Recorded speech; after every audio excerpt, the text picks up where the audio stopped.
Hello बच्चों, मैं विपिन मिश्रा एक बार फिर से YouTube चैनल पे आपका स्वागत करता हूं। तो बच्चों, इससे पहले के वीडियो में हमने क्लास 12 में फिजिक्स में पार्ट 2 में निगमन किया था। गोलीय उत्तल पृष्ठ पे अपवर्तन के सूत्र का हमने निगमन किया था और आज इस वीडियो में हम गोलीय अवतल पृष्ठ पर अपवर्तन के सूत्र का निगमन करेंगे। ठीक, तो पहले हम ये समझ लेते हैं कि सूत्र है क्या। तो जो सूत्र है हमारा वो μ2 upon v minus μ1 upon u equal to μ2 minus μ1 upon r। ये हमारा क्या है, ये गोलीय अवतल पृष्ठ पे अपवर्तन का सूत्र है। ठीक, अब इसका निगमन कैसे किया जाएगा, तो हम देख रहे हैं कि जो है श्यामपट्ट पे चित्र जो है बनाया गया है। तो निगमन करने से पहले हम चित्र को एक्सप्लेन करेंगे, चित्र के विषय में जानेंगे, चित्र आखिर है क्या, उसमें क्या क्या चीजें दी गई है। ठीक, तो हम देखते हैं कि यह पृष्ठ है। तो हमने देखा कि एस पी एस डैश क्या है, एक अवतल पृष्ठ है और इस अवतल पृष्ठ का जो ध्रुव है हमारा वो क्या है, P। ठीक, अब बिंदु P और जो इसका वक्ता केंद्र हमारा C है, वक्ता केंद्र किसका है, ये अवतल पृष्ठ का है। इससे हम एक रेखा खींचते हैं और इसी रेखा को क्या कहते हैं, मुख्य अक्ष कहते हैं। क्या कहते हैं, मुख्य अक्ष कहते हैं। ठीक, अब मुख्य अक्ष पे एक बिंदु वस्तु O रखी जाती है। मुख्य अक्ष पे क्या की जाती है, एक बिंदु वस्तु O रखी जाती है। ठीक, अब इस बिंदु वस्तु O से प्रकाश की दो किरणें निकलती हैं। पहली जो प्रकाश की किरण होती है वो हमारी OA है। कौन सी हमारी, ये OA। ठीक, और ये अवतल पृष्ठ के बिंदु A पे आपतित होती है। अपवर्तन के पश्चात, क्योंकि प्रकाश किरण का अपवर्तन विरल माध्यम से सघन माध्यम में हो रहा है। ठीक, तो जब बिंदु A पे OA प्रकाश की किरण आपतित होती है और बिंदु A पे जो खींचा गया अभिलंब है हमारा वो CAN है। अभिलंब क्या हमारा, CAN। और अपवर्तन के पश्चात जो अपवर्तित किरण AB है वो अभिलंब की ओर झुक जाती है। अभिलंब की ओर झुकने का रीजन क्या होता है, यही रीजन होता है कि जब प्रकाश किरण का अपवर्तन विरल माध्यम से सघन माध्यम में होता है तो अपवर्तन के पश्चात प्रकाश की अपवर्तित किरण जो होती है वो अभिलंब की ओर झुक जाती है। तो हमने देखा कि जो यहाँ पे AB हमारी अपवर्तित किरण है ये अभिलंब की ओर क्या हो रही है, झुक जा रही है। ठीक, अब दूसरी जो प्रकाश की किरण है हमारी OP वो सीधे चली जाती है। वस्तु O से निकलने वाली जो दूसरी प्रकाश की किरण होती है वो सीधे चली जाती है। ठीक, अब इन दोनों किरणों को जो हम पीछे बढ़ाते हैं, क्या करते हैं, पीछे बढ़ाते हैं। तो ये जो AB हमारी अपवर्तित किरण है, AB अपवर्तित किरण को जो हम पीछे बढ़ाते हैं और ये OP किरण को जो हम कहां बढ़ाते हैं, पीछे, तो दोनों किरणें ये मुख्य अक्ष के बिंदु I पर काटती हैं। दोनों किरणें मुख्य अक्ष के बिंदु I पर काटती हैं और यही बिंदु I इस बिंदु वस्तु O का आभासी प्रतिबिंब होता है। क्या होता है, यही बिंदु I जो होता है वो बिंदु वस्तु O का आभासी प्रतिबिंब है। ठीक, अब इसके आगे अगर हम देखते हैं तो बात आती है आपतन कोण की, अपवर्तन कोण की। तो हम देखते हैं कि आपतित किरण OA, आपतित किरण OA और अभिलंब जो हमारा CAN है, इसके बीच जो बना कोण हमारा A है, इसी को आपतन कोण क्या कहते हैं, I कहते हैं। क्या कहते हैं, I। ठीक, उसके बाद अभिलंब हमारा जो CAN है और जो अपवर्तित किरण हमारी क्या है, AB है। क्या है, AB। इन्हीं के बीच जो बना कोण हमारा है इसी को क्या कहते हैं, अपवर्तन कोण R कहते हैं। ठीक, और हमने बताया था कि जब दो रेखाएं परस्पर एक दूसरे को प्रतिच्छेद करती हैं तो जो सम्मुख बने कोण होते हैं वो आपस में क्या होते हैं, बराबर होते हैं। और इन्हीं कोण को हम कहते हैं शीर्षाभिमुख कोण। क्या कहते हैं, शीर्षाभिमुख कोण। तो अगर ध्यान से हम देखें तो ये जो रेखा है, ये AB रेखा जिसको हमने पीछे बढ़ाया है, ये हमारा अभिलंब है। यहाँ पे अपवर्तन कोण R है तो यहाँ पर भी अपवर्तन कोण हमारा क्या है, R है। और किसके कारण है ये, शीर्षाभिमुख कोण के कारण। ठीक, उसके बाद आगे अगर हम देखते हैं तो बिंदु A से मुख्य अक्ष पे हम एक लंब खींचते हैं AM। बिंदु A से मुख्य अक्ष पे खींचा गया लंब हमारा क्या है, AM है, जिसकी ऊंचाई क्या है, स्मॉल h है। ऊंचाई क्या ली गई इसकी, स्मॉल h ली गई है। ठीक, उसके बाद अगर देखा जाए तो बिंदु वस्तु O, प्रतिबिंब I, वक्ता केंद्र C, ये तीनों बिंदु जो हैं या तीनों जो भुजाएं हैं OA, IA, CA, ये मुख्य अक्ष के साथ कोण बनाती हैं। कौन कौन सा कोण बनाती हैं? Alpha, beta, gamma. तो हमने देखा कि जो OA किरण है मुख्य अक्ष के साथ अल्फा कोण बनाती है, जो IA किरण है मुख्य अक्ष के साथ बीटा कोण बनाती है, और जो CA किरण है वो मुख्य अक्ष के साथ गामा कोण बनाती है। ठीक। अब उसके बाद अगर देखा जाए यहाँ पे तो बिंदु वस्तु O से और इस पृष्ठ के ध्रुव P के बीच की दूरी को वस्तु की दूरी U कहेंगे। बिंदु I से और ध्रुव P के बीच की दूरी को प्रतिबिंब की दूरी को V कहेंगे या V से दर्शाएंगे। वक्रता केंद्र C और पृष्ठ के ध्रुव P से के बीच की जो दूरी होगी उसे वक्रता त्रिज्या किससे दर्शाएंगे? R से दर्शाएंगे। किससे दर्शाया जाएगा? R से। तो ये हो गया चित्र का एक्सप्लेनेशन। अब चित्र के विषय में जो बताया गया उसे हम श्यामपट्ट पे लिखेंगे नहीं, चित्र आपको समझा दिया गया है और जैसा जैसा चित्र में दिखाया गया है वैसा वैसा हम अपने शब्दों में क्या करेंगे उसको एक्सप्लेन कर देंगे। ठीक। अब बात आती है इसके निगमन की। अब देखते हैं कि निगमन इसका कैसे किया जाएगा।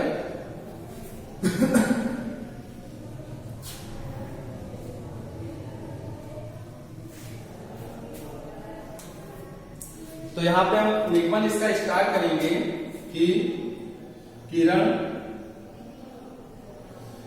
OA, IA तथा CA मुख्य अक्ष के साथ कोण अल्फा, बीटा व गामा बनाती है।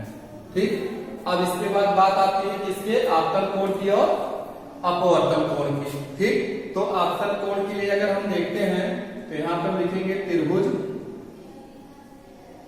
या सीधे लिख सकते हैं कोण OA और C बराबर कोण I, कॉमा जिसको आपतन कोण कहा जाएगा। अपवर्तन कोण की अगर हम बात करें तो कोण IAC बराबर कोण R, जिसको हम अपवर्तन कोण कहते हैं। ठीक। इसके आगे हम देखते हैं तो इसमें हम दो त्रिभुज लेके चलेंगे। तो पहला त्रिभुज हम ले लेंगे OAC,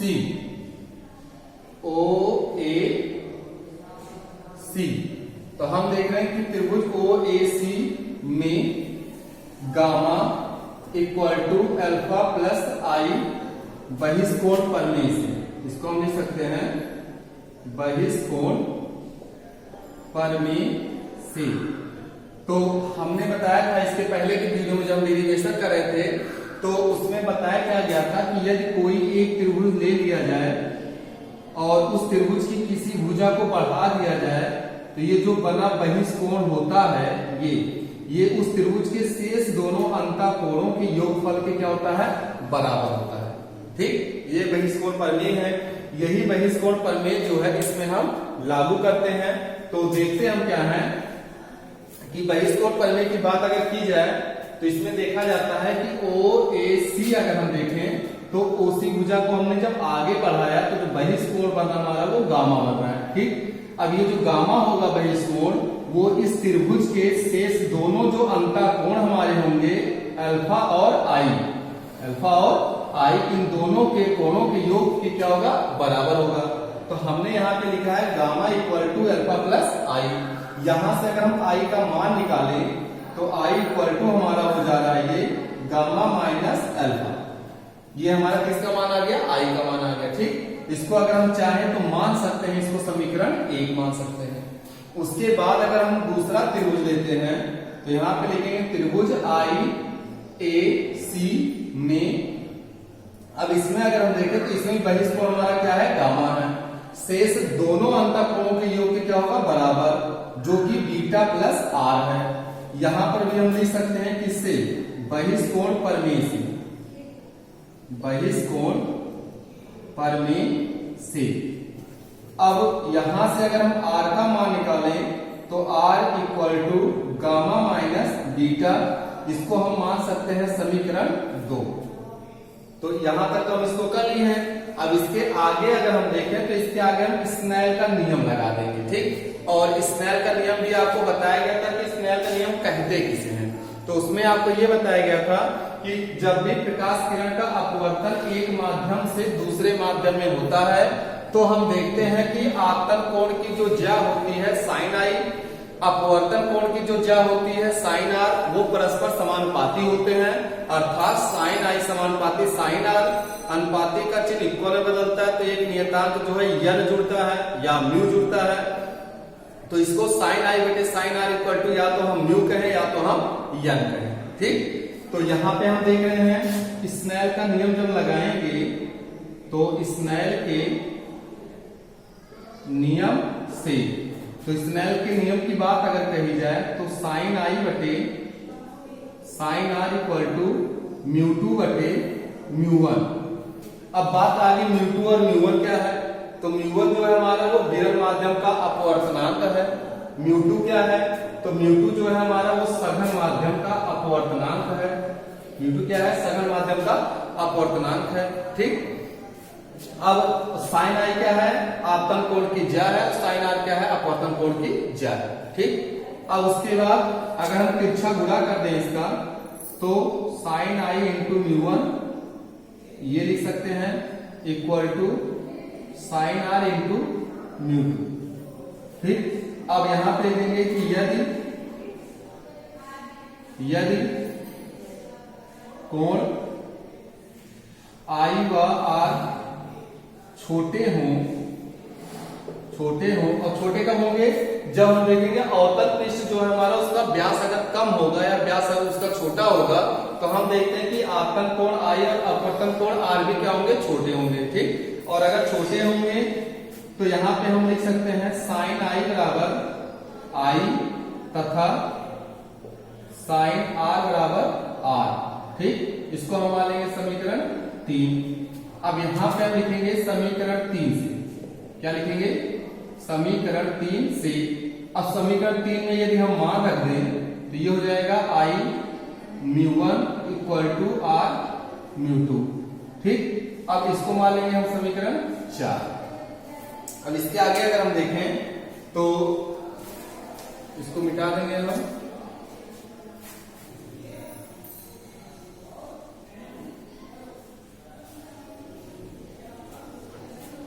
आगे अगर इसको देखा जाए तो हम सीधे लिखेंगे समीकरण 1 व 2 से आई तथा आर के मान कहाँ रखेंगे, समीकरण 4, इसमें समीकरण 4 में रखने पर। अब समीकरण 1 और 2 से आई आर के मान हम निकाल चुके हैं, उन मानों को ले जाके हम समीकरण 4 में आई और आर के स्थानों पे रखते हैं, ठीक। तो हम देखेंगे कि जो पहले में आई का मान हमारा, क्योंकि हमने देखा था कि गामा बराबर हमारा अल्फा प्लस आई था, तो आई बराबर निश्चित ही गामा माइनस क्या रहेगा, अल्फा। तो इसका मतलब आई का जो मान होगा हमारा gamma minus alpha into mu one बराबर, और जो आर का मान हमारा हमने देखा था gamma equal to beta plus R था, तो आर बराबर हो जाएगा गामा माइनस बीटा। तो यहां हो जाएगा गामा माइनस बीटा और ये हो जाएगा म्यू टू।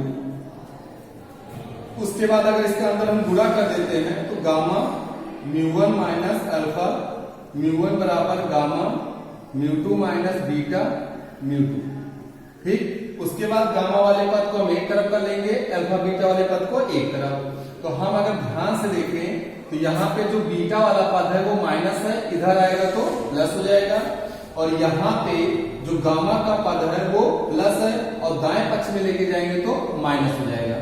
तो अगर इसे हम बाएं पक्ष में लिखें तो beta mu two minus alpha mu one equal to gamma mu two minus gamma mu one. उसके बाद beta mu two minus alpha mu one equal to gamma, इसमें से कॉमन अगर हम ले लेते हैं तो mu two minus mu one, इसको हम मान लेते हैं समीकरण 5 मान लेते हैं। उसके बाद अब इसके आगे हमको क्या करना है, बीटा का मान निकालना है, अल्फा का मान निकालना है, गामा का मान निकालना है। और ये जो तीनों मान हम निकालेंगे वो कहां से निकालेंगे, इस चित्र से निकालेंगे। और इस चित्र में एक समकोण त्रिभुज बनेगा OAM, जिससे अल्फा का मान आएगा। दूसरा समकोण त्रिभुज बनेगा IAM, जिससे बीटा का मान आएगा। तीसरा जो समकोण त्रिभुज बनेगा CAM, जिससे गामा का मान आएगा।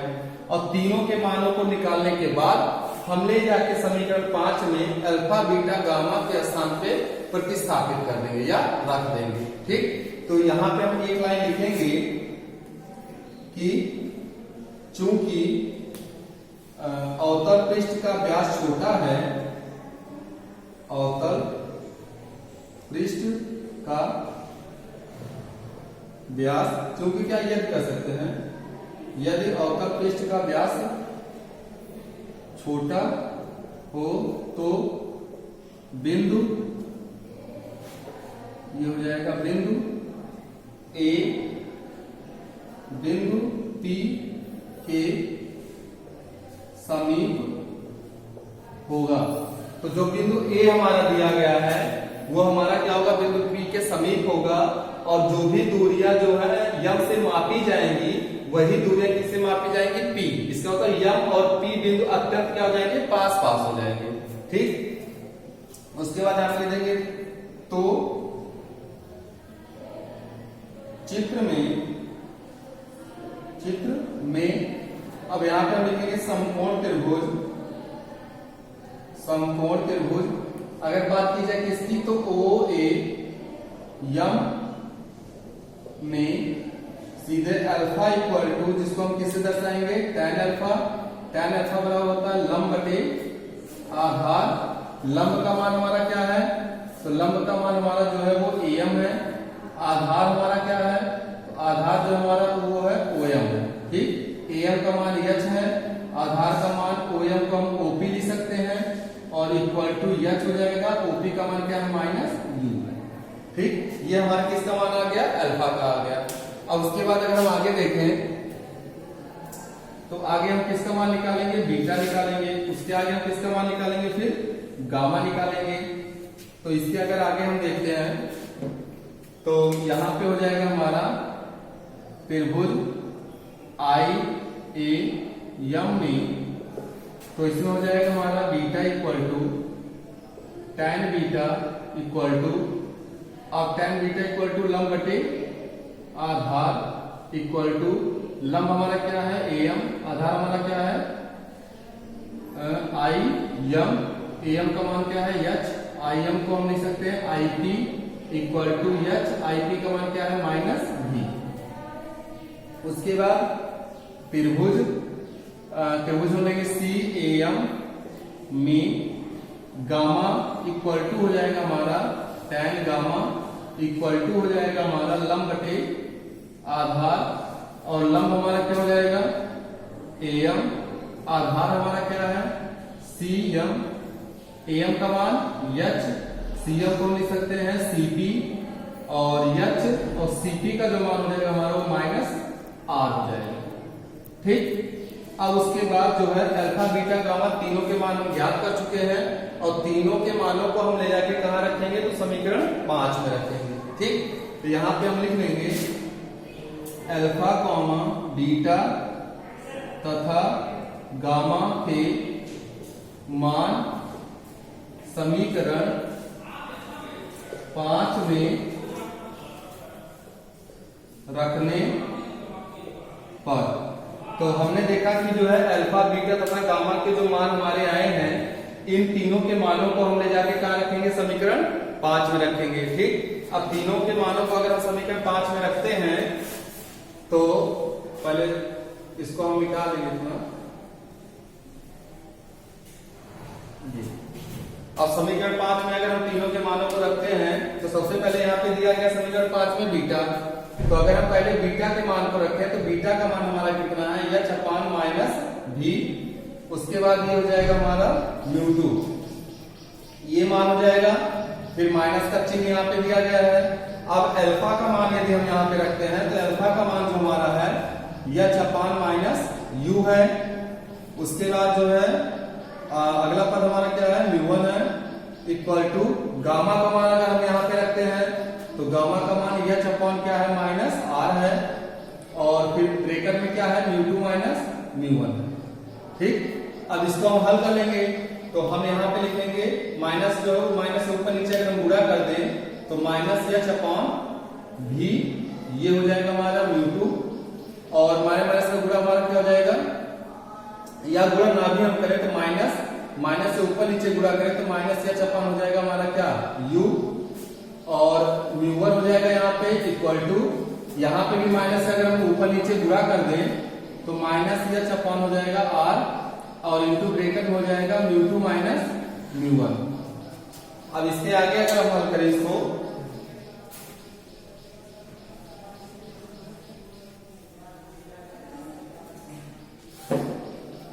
इसके आगे अगर हल करें तो हम देख रहे हैं कि माइनस एच जो है हमारा वो कॉमन है, माइनस एच को अगर हम बाहर कर लेते हैं तो ब्रैकेट में हमारा क्या बचेगा μ2 upon v minus μ1 upon u equal to minus H upon R, और इंटू ब्रैकेट हो जाएगा μ2 माइनस μ1।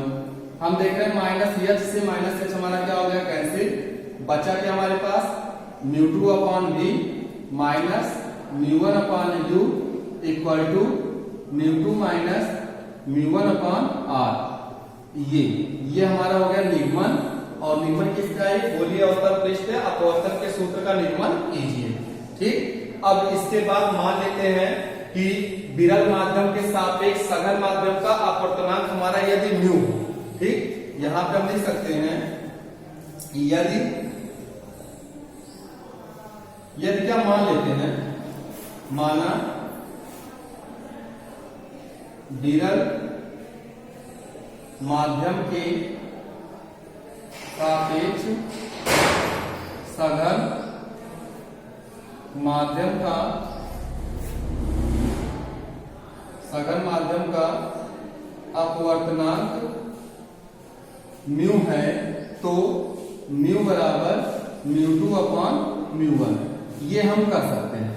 अगर हम मान लें कि विरल माध्यम के सापेक्ष सघन माध्यम का अपवर्तनांक हमारा म्यू है, तो म्यू बराबर हो जाएगा सघन माध्यम का अपवर्तनांक बटे विरल माध्यम का अपवर्तनांक। अब यही मान हम ले जाके इसमें प्रतिस्थापित करेंगे इसको, क्योंकि 5 समीकरण हुआ था तो इसको हम 6 मान सकते हैं। अब इसके आगे अगर हम करेंगे तो यहां पे हम लिख सकते हैं, तो यहां पर क्या करेंगे, समीकरण 5 के दोनों पक्षों में μ1 से भाग कर देंगे। तो यहां पे लिखेंगे समीकरण 5 के दोनों पक्षों के अंश में, इसको भी लिख सकते हैं अंश में μ1 से भाग करने पर, तो μ1 से अगर हम इसमें भाग करें तो ये हो जाएगा हमारा μ2 अपॉन μ1, ये बटे में हो जाएगा हमारा क्या v माइनस μ1 अपॉन μ1, और बटे में क्या हो जाएगा u बराबर यहाँ पे हो जाएगा μ2 अपॉन μ1 ब्रैकेट में माइनस μ1 अपॉन μ1 ब्रैकेट में, बटे में क्या हो जाएगा r, ये कैंसिल, और μ2 अपॉन μ1 का मान कितना है म्यू है, तो यहाँ पे अगर हम लिखें तो mu upon v minus 1 upon u equal to mu minus 1 upon r। यही हो जाएगा हमारा गोलीय अवतल पृष्ठ के लिए अपवर्तन का सूत्र। या करके कहीं कहीं अपवर्तनांक को जब यन माना जाता है तो म्यू के स्थान पे यन भी दिया जाता है, n upon v minus 1 upon u equal to n minus 1 upon r। जहां यन क्या है, तब उस स्थिति में यन जो होता है वो अपवर्तनांक होता है। ठीक, तो ये बताया गया आपको चित्र की सहायता से कि गोलीय अवतल पृष्ठ से अपवर्तन के सूत्र का निगमन कैसे किया जाएगा। ठीक, तो पहले आप चित्र को फिर से एक बार समझ लीजिएगा, उसके बाद जैसे जैसे हम स्टेप बाय स्टेप बताए हैं वैसे स्टेप बाय स्टेप आप 2-3 बार उसको समझिएगा। और अगर कोई भी समस्या इसमें आती है, क्योंकि बहुत महत्वपूर्ण है बोर्ड परीक्षा के दृष्टिकोण से, तो इसको आप 1-2 बार जो है इस YouTube वीडियो की सहायता से समझने का प्रयास कीजिएगा। ठीक, और अगर कोई भी समस्या इसमें आती है कि हाँ हमको ये टॉपिक या ये स्टेप समझ में नहीं आया है, तो आप कमेंट की सहायता से उसको पूछ सकते हैं, जिसका निस्तारण हम अगले वीडियो में करेंगे। तब तक के लिए धन्यवाद।